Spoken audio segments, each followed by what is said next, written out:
Je crois que chacun de nous a tendance à être préoccupé par quelque chose.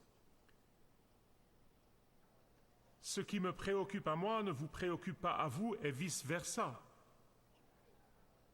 Il y a certaines personnes qui sont constamment préoccupées par la peur de l'avenir. J'ai fait la connaissance de gens comme ça.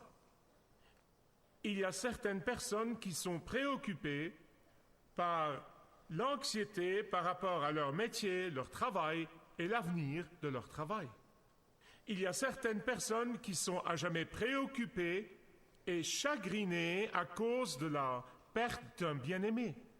Que ce soit récent ou il y a très longtemps, ils ne peuvent pas le surmonter. Il y a certaines personnes qui sont constamment préoccupées et vivent dans l'anxiété par rapport à leur santé. Certaines personnes sont préoccupées et anxieuses par rapport à l'avenir de leurs enfants. Ils s'inquiètent toujours pour leurs enfants. Il y a certaines personnes qui sont préoccupées par un désir intense de réussir dans la vie. Il y a certaines personnes, des hommes et des femmes, des garçons et des filles, des jeunes et des vieux, qui permettent à tous les problèmes de la vie, à toutes les difficultés de la vie, et nous en avons tous, de vraiment accaparer leurs pensées, leur attention, leur temps, leur énergie, à tel point qu'ils laissent passer la chose la plus importante dans la vie. Qu'est-ce que c'est? Connaître Dieu, expérimenter Dieu, avoir une intimité avec Dieu, découvrir et communier avec Dieu. Et la Bible nous parle de 2 disciples qui étaient tellement anxieux et préoccupés par leur chagrin et par leur désespoir qu'ils n'ont absolument pas vu que la solution même à leur désespoir marchait avec eux.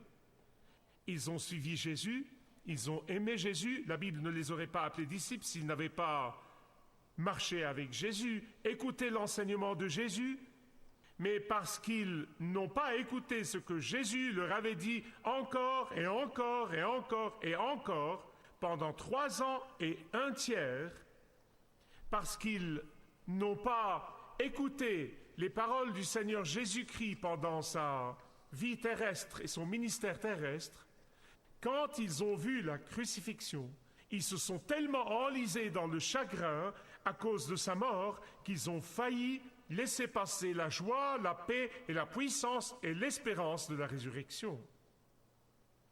Ils étaient tellement plongés dans la souffrance du Seigneur Jésus-Christ à la croix qu'ils n'ont pas pu se rappeler les promesses de sa résurrection physique le 3e jour. Et donc, il leur apparaît sur la route à Emmaüs.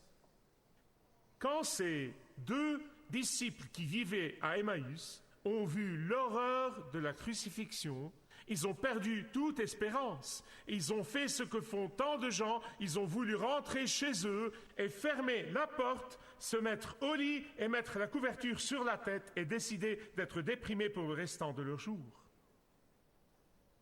Leur obsession de ce qu'ils avaient expérimenté le vendredi saint les a aveuglés au fait que le Christ ressuscité marchait avec eux et leur parlait. Ils étaient tellement préoccupés par ce qu'ils ont vu de leurs propres yeux qu'ils étaient complètement aveuglés à ce qui est vraiment arrivé le 3e jour. Ils étaient si préoccupés par leur douleur immédiate et leur expérience immédiate qu'ils ont effacé de leur mémoire, qu'ils ont entièrement oublié ce que Jésus leur avait dit encore et encore et encore, comme quoi il ressuscitera le 3e jour. Si vous avez votre Bible avec vous, je vous prie d'ouvrir avec moi à Luc 24. Luc 24, à partir du verset 13. Et parce que je ne veux pas que vous soyez préoccupés par quelque chose d'autre, je veux que vous focalisiez et que vous vous concentriez sur 3 choses. Seulement 3, pas plus, d'accord? 3. sur les choses que le Seigneur Jésus-Christ, le Christ ressuscité, a essayé de faire avec ses 2 disciples, et je crois de tout mon cœur qu'il essaye de faire la même chose avec chacun de nous, avec moi, aujourd'hui et tous les jours. Tout d'abord, le Christ ressuscité a essayé de détruire leurs préoccupations déplacées. Deuxièmement, il a essayé d'affronter leurs informations erronées.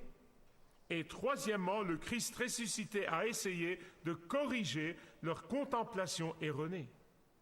J'espère que vous vous souviendrez de ça. Premièrement, le Christ ressuscité a essayé de détruire leurs préoccupations déplacées.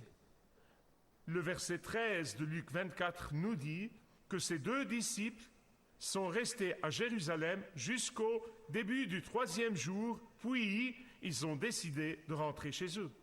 Quand ce 3e jour est venu, ils étaient plongés dans le chagrin et le désespoir. En fait, remarquez les mots qu'ils ont dit à Jésus. « Nous espérions que c'était lui. » Ces 2 disciples ont emprunté ce tapis de course et ils ont laissé ce tapis de course de doute et de crainte et de désespoir rouler, rouler et rouler comme la première fois où j'ai emprunté un tapis de course. Je ne savais pas l'éteindre et il allait plus vite, il allait plus vite. Je ne savais pas le ralentir ni savais l'éteindre. Et donc, ils étaient sur ce tapis de course et ils n'ont pas pu reconnaître que le Christ ressuscité marchait avec eux et leur parlait. Ces 2 disciples n'ont pas pu reconnaître que la croix qui était pour eux le marteau qui a brisé le rêve était l'instrument même de la rédemption de Dieu. Ils n'ont pas compris que l'effusion de sang à la croix était la porte même de la résurrection. Ils n'ont pas pu reconnaître que la croix rugueuse était l'instrument de Dieu pour manifester son amour au monde. Ils n'ont pas pu reconnaître que le tombeau qui a enterré Jésus pendant 3 jours était le cimetière même de leurs péchés et de leur culpabilité. Et donc le Christ ressuscité vient détruire leurs préoccupations. Il vient détruire cette préoccupation déplacée. Deuxièmement, le Christ ressuscité affronte leurs informations erronées.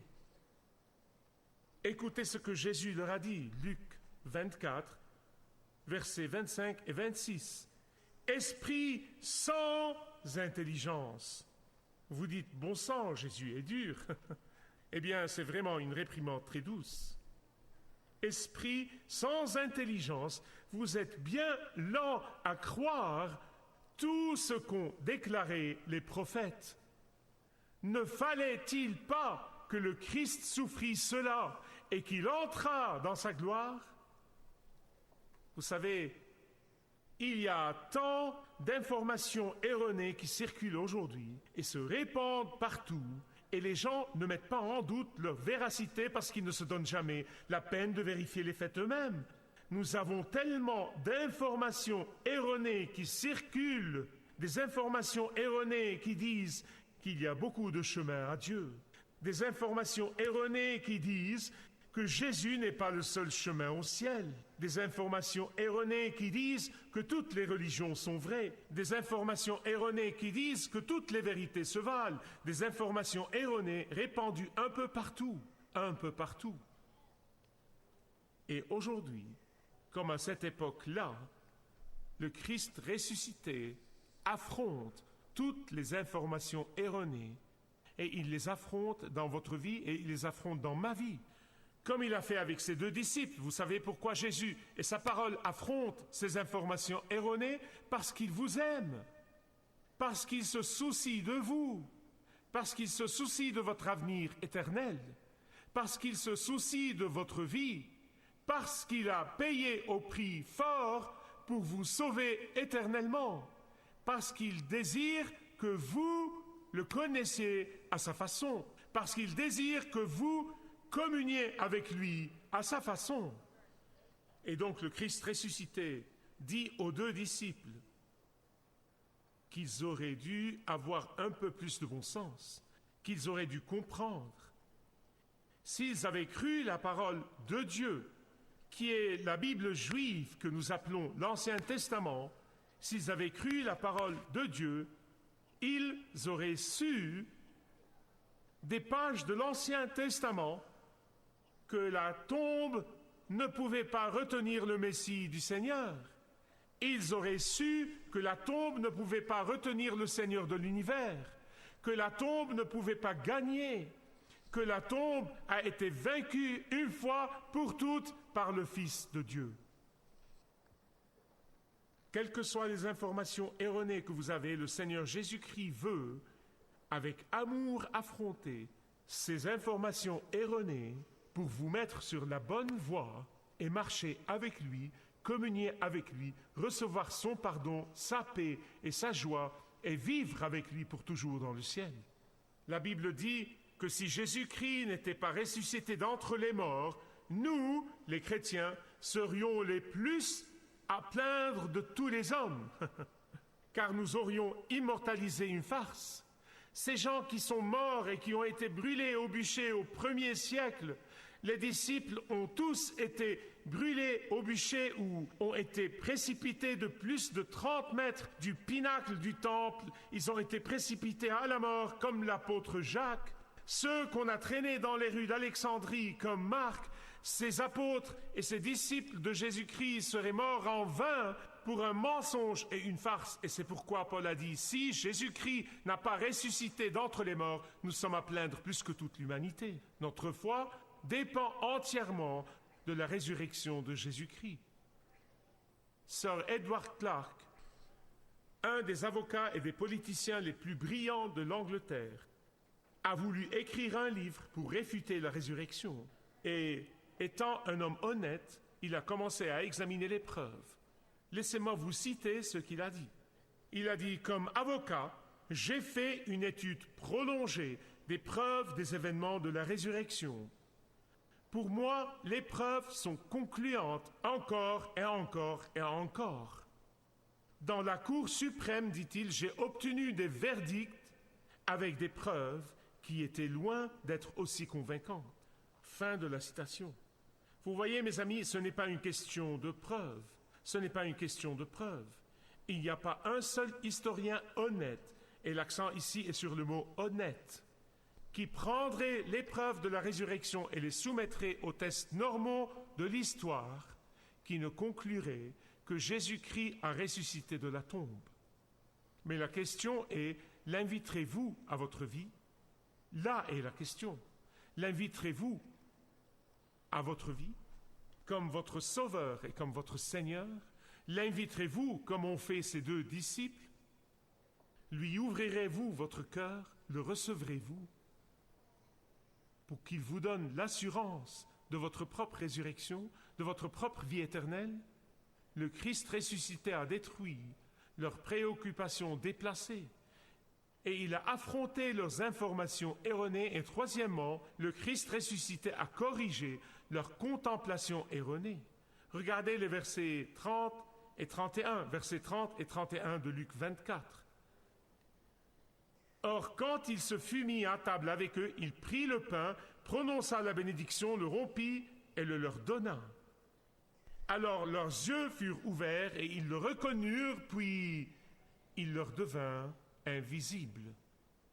Et ils se dirent l'un à l'autre, notre cœur ne brûlait-il pas en nous, tandis qu'il parlait, tandis qu'il nous parlait? Amis bien-aimés, croyez-moi, quand Jésus-Christ vient dans votre vie, il ne veut pas que vous l'ajoutiez à tous les dieux que vous adorez dans votre vie. Non, non, non, non, non. Quand vous invitez Jésus-Christ à venir dans votre vie, il ne devient pas une autre personne qui occupe un certain espace dans votre vie. Non, non, non. Quand vous invitez le Christ ressuscité dans votre vie, il prend le pouvoir.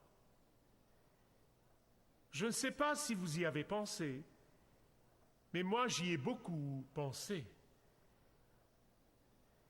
Tout au long de ma vie, je me suis trouvé quelquefois dans la situation que je vais vous décrire maintenant. Quand je me trouve face à une crise importante dans ma vie ou à un dilemme, j'ai tendance à avoir la vision brouillée. je ne vois plus clairement. Je trouve normalement que mes perceptions sont fermées. Mes contemplations sont unilatérales. Elles sont unilatérales. Vous savez ce que je fais d'autre? Le plus souvent, je repousse les personnes même qui peuvent me délivrer de ma préoccupation. Et je pense que la plupart d'entre vous font la même chose. Ces deux disciples d'Emmaüs étaient comme vous et comme moi. Leur vision était brouillée à la personne même qui marchait avec eux et leur parlait. Leur contemplation était erronée. Comment? Parce que celui qui était mort et que eux ils pleuraient était vivant et leur parlait. Parce que celui dont la mort les a profondément affligés avait ressuscité d'entre les morts et était dans leur maison.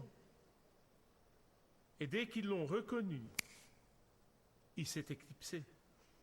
Parce qu'ils savaient que maintenant ils étaient complètement transformés. Une fois que vous reconnaissez Jésus, votre vie ne sera jamais la même. Vous serez un homme changé, une femme changée, un garçon changé ou une fille changée. Et leurs vies ont complètement changé. Ils sont passés de la crainte au courage. Ils sont passés de la douleur à la joie. Ils sont passés du désespoir à l'espérance. Ils sont passés de l'agonie de la défaite au plaisir de la victoire. Ils sont partis immédiatement cette nuit-là et ont fait cette route dangereuse. Ils ont marché 10 kilomètres pour retourner à Jérusalem et témoigner « Nous avons vu le Christ ressuscité ». Leur vie ne comptait plus beaucoup pour eux parce qu'ils ont vu le Christ ressuscité. Et le Seigneur Jésus-Christ, le Christ ressuscité, quand il vient dans votre vie, comme quand il est venu dans ma vie, il vous changera. Il vous donnera la joie, il vous donnera la paix. Vous voyez, quand vous l'invitez dans votre vie, quand vous l'invitez dans votre maison, quand vous l'invitez dans vos affaires, quand vous l'invitez dans votre relation conjugale, quand vous l'invitez à prendre le contrôle de l'avenir de vos enfants, quand vous faites ça, il viendra et vous serez bénis. Comment est-ce que Jésus s'y est pris avec leurs préoccupations déplacées, leurs informations erronées et leur contemplation erronée? Comment a-t-il fait ça? Vous savez, dans cette ère postmoderne, comme sociologue, je vois ce qui se passe dans notre culture et à quel point nos sentiments et nos émotions ont émergé et ont littéralement dominé. Je ne déprécie pas les sentiments, je ne déprécie pas les émotions, ils sont une partie importante de nous, mais ils doivent être synchronisés avec nos pensées. Et c'est ce que le Seigneur Jésus-Christ a fait. Il a parlé à leurs pensées, il a parlé à leur mémoire, il a parlé à leur connaissance, il a parlé à leur intellect. Écoutez ce qu'il a dit, Luc chapitre 24, verset 27. Si vous avez vos Bibles, vous pouvez souligner les deux mots-là. Un seul mot, tout, répété 2 fois. Et commençant par Moïse et par tous les prophètes, il leur expliqua ce qui était écrit dans toutes les Écritures le concernant à lui. Comment Jésus a-t-il fait ça?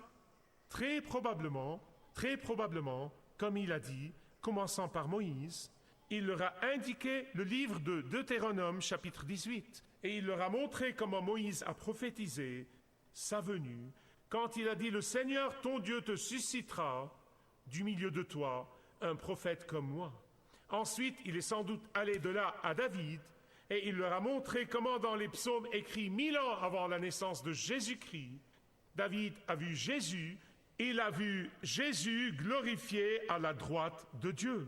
Il leur a sans doute indiqué Ésaïe, où Jésus est le serviteur souffrant dont Ésaïe a parlé 700 ans avant son avènement. Il leur a sans doute indiqué Jérémie, où Jésus est la demeure de la justice dont a parlé Jérémie. Il leur a sans doute montré Ézéchiel, où il est la plante qui donne l'ombre et répand le parfum. Et comment dans Daniel, il est la pierre qui se détache de la montagne sans le secours d'aucune main et remplit toute la terre.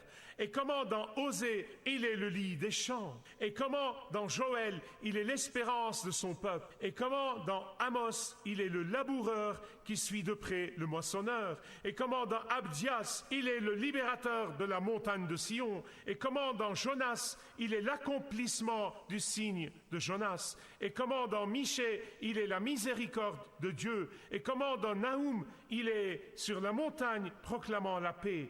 Et comment dans Habacuc, il est loin qui apporte le salut.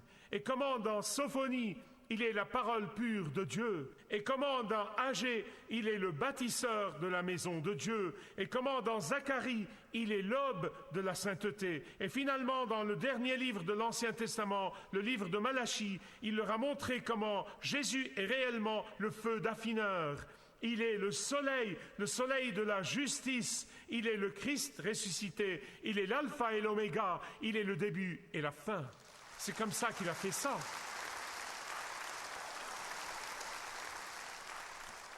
Je suis sûr qu'il n'a pas fait ça aussi vite que moi. C'est une marche de 10 kilomètres. Mais commençant par Moïse, il a parcouru l'Ancien Testament tout entier et il leur a montré encore et encore et encore que le Messie devait venir, devait souffrir et ressusciter. Le Messie devait venir, devait souffrir et ressusciter. Tout est dans les pages des Écritures de l'Ancien Testament. Vous savez, ces deux disciples d'Emmaüs ont peut-être été lents. Je ne suis pas prompt à les condamner. Laissez-moi vous dire quelque chose. Je suis beaucoup plus lent que quiconque puisse imaginer. Peut-être qu'ils étaient lents, mais vous savez quoi? Quand ils comprennent, ils comprennent. Quand ils comprennent. Et c'est ma prière pour vous aujourd'hui, pour vous tous ici aujourd'hui, pour tous ceux qui regardent. C'est ma prière pour vous. Mon appel à Dieu pour vous aujourd'hui, c'est que vous compreniez. Que vous compreniez. Vous dites comprendre quoi? Comprendre que le Christ ressuscité Jésus veut venir dans votre vie et il attend que vous l'invitiez comme le Sauveur et le Seigneur de votre vie. L'inviterez-vous aujourd'hui? En ce dimanche de Pâques, l'inviterez-vous aujourd'hui? Vous voyez, aucune de vos préoccupations avec lesquelles vous êtes venus à ce beau sanctuaire ne peut être comparée avec la joie et la puissance et la paix et la vie éternelle que le Christ ressuscité veut vous donner aujourd'hui. Elle ne peut être comparée, croyez-moi. Vous pouvez partir d'ici, libérés des chaînes de vos préoccupations, joyeusement dans le Christ ressuscité. Si vous désirez connaître Dieu d'une manière personnelle, demandez le livret « Retrouvez la joie que vous avez toujours désirée » et vous pourrez découvrir l'amour de Dieu pour vous et apprendre comment expérimenter son pardon.